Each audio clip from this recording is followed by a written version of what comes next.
મને તો ખાસ કરીને આ સુરતી વાનગી એટલી ભાવે છે, નાનપણથી જ બહુ જ મારી ફેવરેટ છે કે એકવાર હું એનો ટેસ્ટ ચાખું ને પછી હું રોકાઈ નથી શકતી, 2-3 ચમચી તો ખાઈ જ લઉં, કેમ કે મને નાનપણથી જ એટલી ભાવે છે. અને કેમ કે એનો ટેસ્ટ જ એટલો સરસ છે. ખાસ કરીને આપણે ત્યાં પ્રસંગોમાં બનતી હોય છે તો એ છે સુરતી લાપસી. તેને ફાડા લાપસી પણ કહેવામાં આવે છે. પ્રસંગ જ નહીં પરંતુ ગુજરાતીઓને ત્યાં મહિનામાં એકાદ વાર તો બની જ જતી હોય છે. એટલી મસ્ત બને, દાણેદાર આ લાપસી. સેજે ચીકણી ન થવી જોઈએ, એકદમ છૂટી પડી જવી જોઈએ અને સેજે તેનો દાણો ખાવામાં કડક ન લાગવો જોઈએ. જુઓ, આ અત્યારે આપણે જે ફાડા બાફેલા છે તે સેજે તળિયે ચોટેલા નથી, બેઠેલી નથી. તો એની માટે ખબર છે શું રીઝન હોય છે? પરફેક્ટ માપ.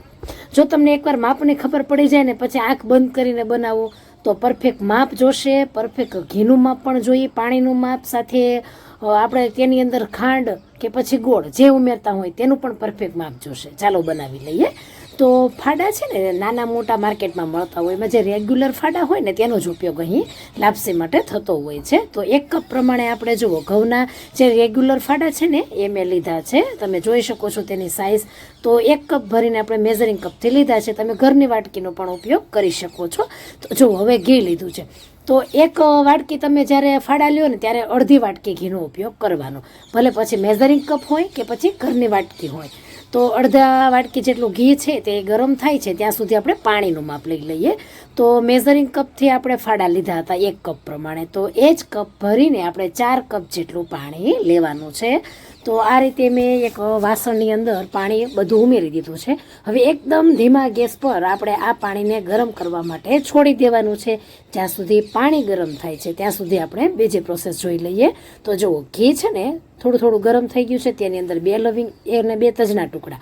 અને ખાસ જોવાનું, ફાડા સીધા ઘીમાં નહીં ઉમેરવાના, ઘી ગરમ થવા દેવાનું અને પછી જ ફાડા ઉમેરવાના છે.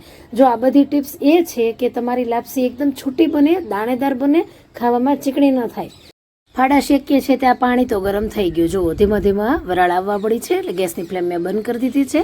અને ફાડામાં પણ શેકાવાની ધીમી ધીમી સુગંધ આવવા મળે છે, પરંતુ એટલા બધા નથી શેકાવા દેવાના. ખાસ ધ્યાન રાખજો ફાડાને, કેમ કે જો બહુ લાલ થઈ જાય ને તો પાણી પછી તે શોષતા નથી દાણા, અને એટલે જ દાણા ઘણીવાર ખાવામાં લાપસે આપણે જોઈએ ઘણીવાર તો કડક લાગતી હોય છે. હવે જુઓ, આ પાણી છે ને તેને આપણે ઉમેરી દેવાનું છે. ઉમેરવામાં ખાસ ધ્યાન રાખજો, થોડું થોડું 2-3 વાર ઉમેરજો એટલે તેનું ટેમ્પરેચર ડાઉન થઈ જાય. અને ખાસ કરીને મોઢું દૂર રાખજો, કેમ કે છાંટા ઉડતા હોય છે અને એકદમ ગરમ ગરમ છાંટા મોઢા ઉપર લાગે તો ફોડલા પડી જાય અને દાજી જવાય છે. પછી એક સાથે તમે તાર પાણી ઉમેરી દેવાનું, એનો કોઈ પછી પ્રોબ્લેમ નથી. પછી એકવાર ચમચો ફેરી લેજો, પછી કુકરનું ઢાંકણ બંધ કરીને એકદમ ધીમા ગેસ પર 6 વિસલ આવવા દેશું. અને હવે તેની અંદર આપણે ઉમેરવા ડ્રાયફ્રૂટ સમારી લઈએ. તો બદામ અને કાજુનો મેં ઉપયોગ કર્યો છે. તમે કિસમિસનો પણ ઉપયોગ કરી શકો છો. મારે ઘરે 1 થી 2 મેમ્બરને કિસમિસ નથી ભાવતી, એટલે કે સૂકી પીળી દ્રાક્ષ આવે નથી ભાવતી, એટલે હું નથી લેતી અને ખાલી કાજુ બદામનો જ ઉપયોગ કરી રહી છું. તો જો બદામના આ રીતે ટુકડા કરી લેવાના છે, થોડાક નાના એવા. ત્યાર પછી કાજુના પણ ટુકડા કરી લેશું. અને ફાડા લાપસી કોને કોને ફ્રેન્ડ્સ ભાવે છે ખાસ કોમેન્ટમાં કહેજો. અને તમારે ત્યાં પ્રસંગમાં આપણે સુરતી લાપસી બનતી હોય તો પણ મને કહેજો કે અમારે ત્યાં લગ્ન પ્રસંગમાં ફાડા લાપસી બને છે, અને કયા સિટીથી જોઈ રહ્યા છો એ પણ મને કહેજો. એટલે મને બહુ જ ખુશી થશે કે તમે મારો વિડીયો જોઈ રહ્યા છો એમ. જો કાજુ બદામના સરસ એવા ટુકડા થઈ ગયા છે અને તેને એક અલગથી મેં લઈ લીધા છે બાઉલમાં. હવે છે ને લાપસીમાં એક સરસ એવી સુગંધ અને ટેસ્ટ બને આવે એ માટે જુઓ, 2 એલચી અને 1 જાયફળનો ટુકડો લઈ લેવાનો છે અને તેને આપણે ખાવણીમાં ખાંડી લેવાનું છે.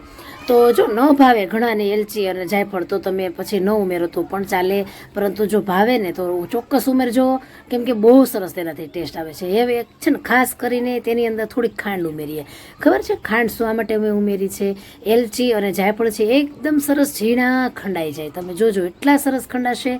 આ છે ને મારી મમ્મીએ મને નાનપણમાં શીખવાડ્યું હતું કે થોડીક ખાંડ ઉમેરો ને તમે તો જુઓ પાવડર જુઓ તમે કેટલો સરસ થઈ ગયો છે, અને ખાંડની સાથે એકદમ સરસ તે ખંડાઈ જાય છે, વટાઈ જાય છે.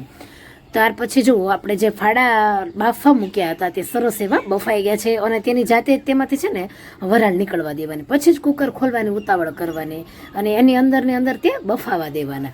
જોઈ શકાય છે કે જુઓ તળિયે બિલકુલ સેજે બેઠી નથી, પરફેક્ટ પાણી હોય, પરફેક્ટ ઘી હોય, એટલે કોઈ દિવસ તમારી લાપસી છે ને તળિયે બેસશે નહીં અને પ્રેશર કુકરમાં ફટાફટ બની જાય. અને તમે જુઓ એકદમ સરસ છે ને બફાઈ ગયા છે દાણા, આવા બફાયેલા હોવા જોઈએ, નકર કહીએ ને આપણે કે ઠળિયા જેવી લાપસી લાગે છે, ખાવામાં એટલી કડક લાગતી હોય ને કે આપણે છોડીને આવતા રહીએ છીએ પ્રસંગમાં. તો એમ ઘણીવાર રસોઈયા એટલી બધી ઉતાવળ કરીને વધારે આમ લાપસી બનાવવાની હોય ને તો એટલી કડક લાગતી હોય કે આપણે છોડીને આવી દેવી પડે છે. હવે જુઓ 1 ચમચી મોટી ભરીને ઘી ઉમેર્યું છે અને તેમાં જે આપણે ડ્રાયફ્રૂટ સમાર્યા હતા તે અંદર રોસ્ટ કરવાના છે. તો રોસ્ટ કરવાથી થોડોક આમ કડકડીયો ટેસ્ટ પણ આવશે લાપસીમાં અને એની સુગંધ પણ ઘીમાં શેકવાથી એટલી સરસ આવે છે. તો જુઓ 1 મિનિટ માટે મેં ધીમા ગેસ પર શેક્યા છે અને આ રીતે સેજ ગોલ્ડન બ્રાઉન કલરના થાય ત્યારે તે શેકાઈ ગયા હોય છે. તો એને લગ લઈ લેવાના છે અને સેમ એ જ ઘીની અંદર આપણે જે ફાડા બાફા મૂક્યા હતા તે બધા જ અંદર ઉમેરી દેવાના છે. તો જોઈ શકાય છે ફ્રેન્ડ્સ કે એકદમ સરસ એવા ફાડા બફાઈને કેટલા મોટા લાગે છે, એટલે એ જ નિશાની છે કે ફાડા બફાઈ ગયા છે.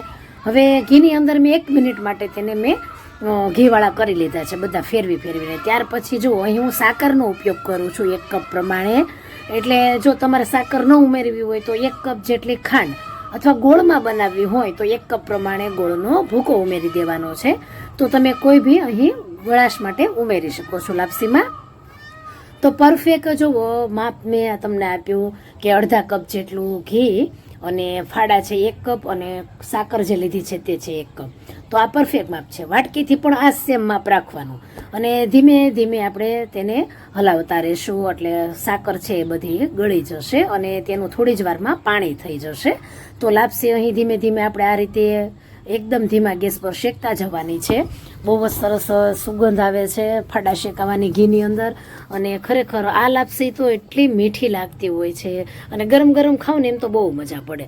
જો એકદમ સરસ એવું પાણી જેવું ઉપર દેખાય છે એટલે કે સાકરનું સરસ એવું પાણી થઈ ગયું છે, એકદમ જ્યુસી બની ગઈ છે, રસીલી અને બધી જો સાકર ઓગળીને તેનું પાણી થઈ ગયું છે અને થોડું ઘી પણ જો ઉપર આવી ગયું છે. તો અહીં આ પ્રોસેસને છે ને 6 મિનિટ જેટલો ટાઈમ લાગ્યો છે. અને ત્યાર પછી જુઓ અહીં આપણે જે ઘી ઉપર આવે ને એટલે ડ્રાયફ્રૂટ આપણે જે ઘીમાં શેક્યા છે તેને ઉમેરી દેશું, થોડાક રાખ્યા છે ગાર્નિશિંગ માટે.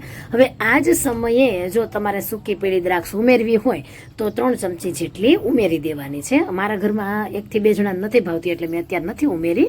અને જુઓ એકદમ સરસ એવી અહીં લાપસી બની ગઈ છે. ડ્રાયફ્રૂટ ઉમેર્યા પછી હવે તેને વધારે કૂક કરવાની જરૂર નથી કેમ કે ઘી ઉપર આવી ગયું હતું અને તમે પણ જોઈ શકો છો કે એકદમ સરસ ઘી છે, બધું જ બહાર આવી ગયું છે એટલે પરફેક્ટ આપણી લાપસી થઈ ગઈ છે. થોડી વાર કદાચ તમને એમ લાગે કે ઘી નથી આવ્યું પણ જેમ જેમ ધીમે ધીમે જેવી પોતાની મેળે કૂક થશે ને હલાવતા એવું તરત જ ઘી બહાર આવી જશે. જોઈ શકાય છે કે એકદમ ઘીથી છૂટી પડી ગઈ છે લચકા જેવી અને દાણો દાણો છૂટો છે અને સહેજે કડક નથી બની, આમ સડસડાટ ગળા નીચે ઉતરી જાય. અને આગળ કીધું એવી રીતે કે ઘણીવાર પ્રસંગમાં એટલી કડક બનાવેલી હોય ને કે આપણને લાપસી ખાવાની ઈચ્છા જ ન થાય એમ. અને હવે તેને આપણે સર્વ કરી લેવાની છે. ગરમ ગરમ જેમ લાપસી ખાવ ને એમ એટલી મજા પડી જતી હોય છે.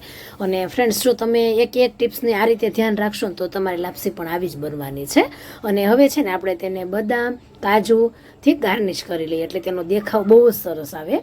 અને જુઓ તમે કેટલી સરસ છૂટી બની છે અને ગરમ ગરમ છે અને ઘીથી લચપચતી એકદમ ઢીલી અને રસવાળી બની છે.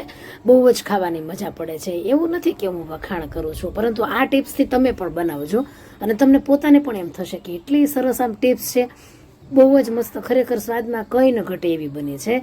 અને તમારી ઘરે જો નાનો પ્રસંગ હોય તો પણ તમે બનાવી શકો અને કોઈ પણ વાર તહેવાર હોય ત્યારે પણ તમે બનાવી શકો છો. ઇવન કે તમારા સાસુ પણ તમને આજ તો કહી જ દેવાના છે કે વહુ બેટાને લાપસી તો ભાઈ આવડી ગઈ.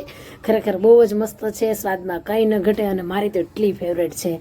અને જો જોતા જ ખાવાનું મન થઈ જાય છે ને તો બસ જે મેં જે ટિપ્સ આપી છે નાની એ ટિપ્સને તમે પણ ફોલો કરો અને આ લાપસી બનાવો. અને ફ્રેન્ડ્સ જો તમને થોડોક મારો વિડીયો ગમ્યો હોય તો તમારા ફ્રેન્ડ્સને શેર કરજો.